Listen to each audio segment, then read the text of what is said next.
Oke, waktu kecil gue hanya dengan pergi keluar rumah, main ke tanggul gitu sama temen-temen, itu udah membuat gue sangat seneng gitu loh. Akhirnya nggak di rumah, jadi bisa main keluar. Lalu kemudian gue juga punya seorang keponakan waktu dia masih kecil, masih usia 6 tahun gitu. Gue ajak dia ke Alfamart gitu atau Indomart gitu. Waktu dia masuk ke sana, kita lihat anak ini, keponakan gue ini tuh lari-larian gitu, kayak orang nggak pernah keluar rumah gitu. Itu udah membuat dia senang gitu.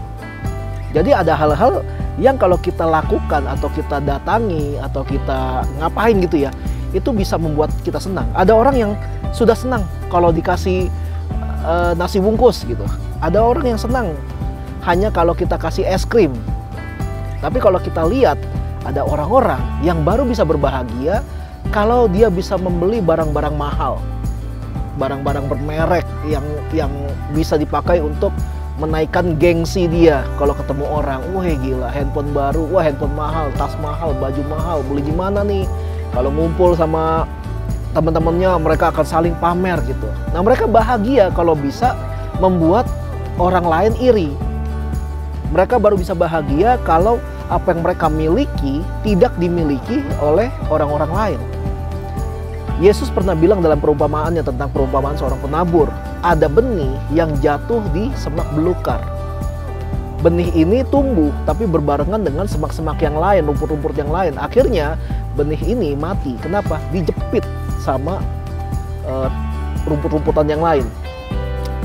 Nah, lalu diartikan oleh Yesus gini, orang ini bertumbuh ketika mendengar firman, tapi semua kekhawatiran dunia, daya tarik dunia, itu menghimpit dia sampai dia menjadi mati imannya, mati jiwanya. Kenapa?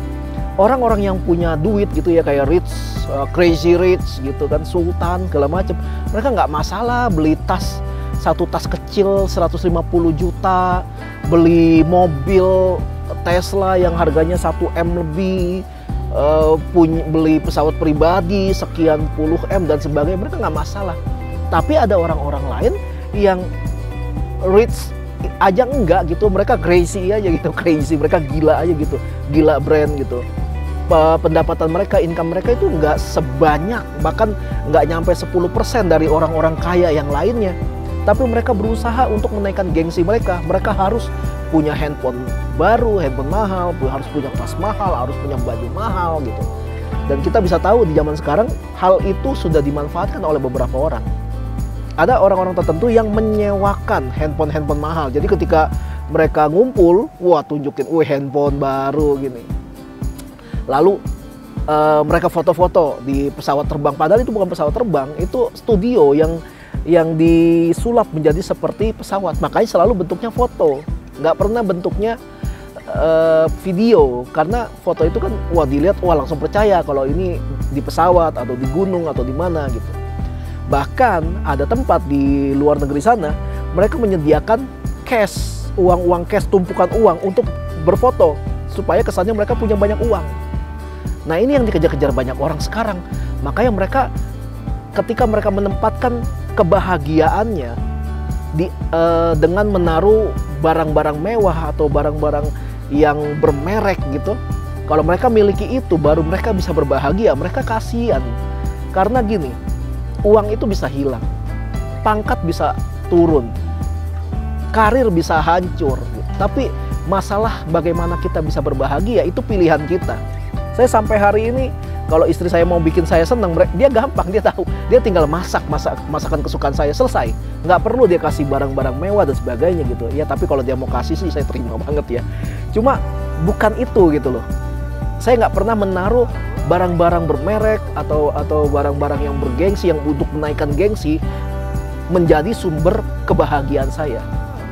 Sumber kebahagiaan saya cukup di dalam Kristus. Sumber damai sejahtera saya udah serahkan semua kepada Tuhan. Jadi mau saya kehilangan harta saya, mau saya kehilangan barang-barang yang saya punya, saya nggak akan kehilangan damai sejahtera. Damai sejahtera saya mungkin akan terganggu, tapi bukan berarti hilang. Nah, bagaimana kita mau berbahagia, bagaimana kita mau menikmati kehidupan kita itu tergantung pilihan kita. Kalau kita mengatakan gue baru bisa berbahagia kalau gue punya barang branded yang ini, berarti kalau nggak ada barang-barang ini kita nggak bisa bahagia. Nah itu saja sudah membuat kita rugi waktu, rugi pikiran, karena kita berusaha untuk memuaskan ego kita. Ego itu nggak pernah kenyang, ego nggak pernah puas. Kalau kita kasih terus, dia akan menuntut lebih. Makanya kalau kita sudah bisa menyederhanakan sumber kebahagiaan kita, mau yang mewah-mewah itu nggak ada pun, kita masih bisa berbahagia.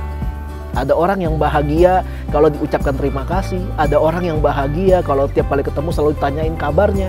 Ada orang yang bahagia kalau bisa melihat orang lain bahagia. Itu sederhana loh, tapi itu sudah cukup untuk membuat orang itu bahagia. Nah kita yang lain bagaimana? Jangan menaruh sesuatu yang berlebihan menjadi sumber kebahagiaan kita.